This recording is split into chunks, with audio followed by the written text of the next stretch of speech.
ഏറെ നാളുകൾക്ക് മുമ്പ് ഞാൻ എൻ്റെ യാത്ര പോയ വിവരണങ്ങൾ ഇട്ടിരുന്നു കേട്ടോ. അപ്പോൾ അതിൻ്റെ തുടർക്കഥയാണ് ഇത്. ഈ കാണുന്ന വീഡിയോയിൽ നവംബർ 2024 ഞാൻ ആദ്യമായിട്ട് വന്ദേ ഭാരതിൽ കയറുന്നത് കേട്ടോ. അത് ഡൽഹി ടു ആഗ്രയായിരുന്നേ. അതിനകത്ത് നമുക്ക് ചായ ഉണ്ടായിരുന്നു, ഇതുപോലെ ഒരു കുക്കി ഉണ്ടായിരുന്നു.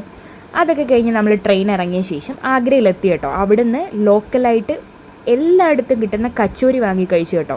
അതിന് സൈഡായിട്ട് ബൂന്തി റൈത്ത, പിന്നെ ഒരു പുളിക്കറി ഉണ്ടായിരുന്നു, മധുരവും പുളിയൊക്കെ ആയിട്ട്. പിന്നെ നോർത്ത് ഇന്ത്യയിൽ സുലഭമായിട്ട് കിട്ടുന്ന ജിലേബി ഉണ്ടായിരുന്നു. അപ്പം നമ്മൾ എവിടെ എത്തിപ്പെട്ടേന്ന് ആർക്കെങ്കിലും ഇത് കണ്ടപ്പോൾ മനസ്സിലായോ? ആഗ്രയെന്ന് പറഞ്ഞപ്പോൾ തന്നെ അത്യാവശ്യം എല്ലാവർക്കും മനസ്സിലായി കാണും അല്ലേ? താജ്മഹൽ, അതെ, ഒരു പ്രണയ കാവ്യം, അങ്ങനെയല്ലേ അതിനെ വിശേഷിപ്പിക്കാൻ പറ്റൂ. നമ്മുടെ മുഗൾ ചക്രവർത്തിയായ ഷാജഹാൻ തൻ്റെ പ്രിയ പത്നി മുംതാസ് മഹലിൻ്റെ ഓർമ്മയ്ക്കായിട്ട് പണി കഴിപ്പിച്ചതാട്ടോ ഈ താജ്മഹൽ.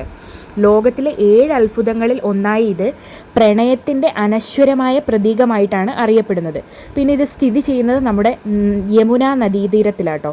ഫസ്റ്റ് തന്നെ നമ്മൾ കയറി ചെല്ലുമ്പോൾ കാണാൻ പറ്റുന്നത് പ്രധാന കവാടമാട്ടോ.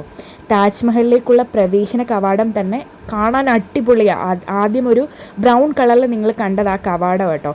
ചുവന്ന മൺകല്ലിൽ നിർമ്മിച്ച ഈ കവാടത്തിൽ പേർഷ്യൻ ശൈലിയിലുള്ള കൊത്തുപണികളും അറബിക് കാലിഗ്രാഫിയും നമുക്ക് കാണാൻ പറ്റും കേട്ടോ.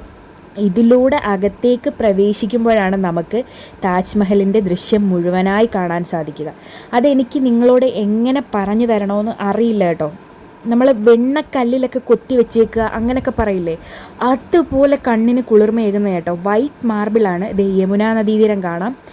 ഒരുപാട് കാഴ്ചകളും നമ്മുടെ കണ്ണിൽ നിന്ന് ഒരിക്കലും മാഞ്ഞു പോകാത്തൊരു കാഴ്ചയായിട്ട് ഈ താജ്മഹൽ. ഞാൻ കണ്ട കാഴ്ചകളിൽ ഏറ്റവും മനോഹരം കേട്ടോ. അത് നിങ്ങളെയും കൂടെ കാണിക്കാമെന്ന് വിചാരിച്ചു.